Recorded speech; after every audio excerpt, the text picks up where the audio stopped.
સો હે guys, welcome to back my blog. સ્વાગત છે તમારું આજના એક નવા વિડીયોમાં.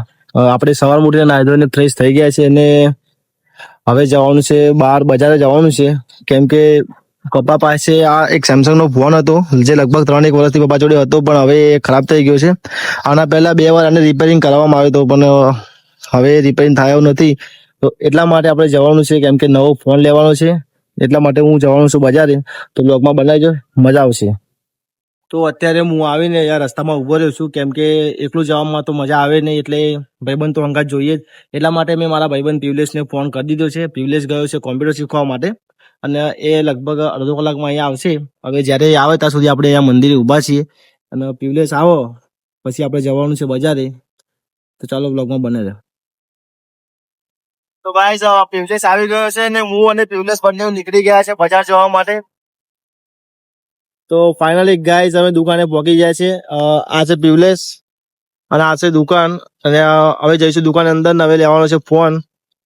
ચાલો જઈએ દુકાનમાં. દુકાનની અંદર આવી ગયા છે ને આપણે પછી પસંદ કર્યો છે આ નોકિયાનો ફોન, કેમ કે સ્માર્ટફોન તો ઘણા બધા હતા, પણ પપ્પાએ ના કીધેલું છે કે આપણા માટે સ્માર્ટફોન નહીં લાવતો, એટલે મેં આ નોકિયાનો ફોન પસંદ કર્યો છે. હવે આ નોકિયાનો ફોન પસંદ કરીને પછી આનું બિલિંગ કરાવડાવ્યું અને પછી ફાઇનલી આ નોકિયાનો જ ફોન મેં લીધો છે. બિલ લઈ લીધું છે અને આનું અનબોક્સિંગ કરીશું આપણે ઘરે જઈને.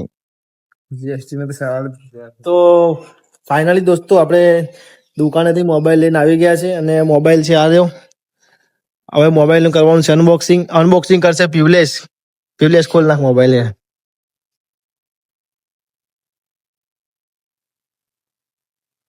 આપણે સ્માર્ટફોન લેવાનો હતો, પણ પપ્પાના સ્માર્ટફોનમાં વધારે કંઈ ખબર પડતી નથી, એટલા માટે પછી થઈને આ નોકિયાનો ફોન પસંદ કર્યો. કારણ કે પપ્પા આ ફોન પસંદ પહેલેથી આજ વાપરે છે.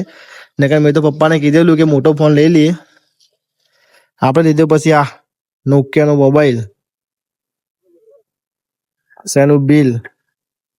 પિવલેશ. હા, ચાર્જિંગ પણ છે.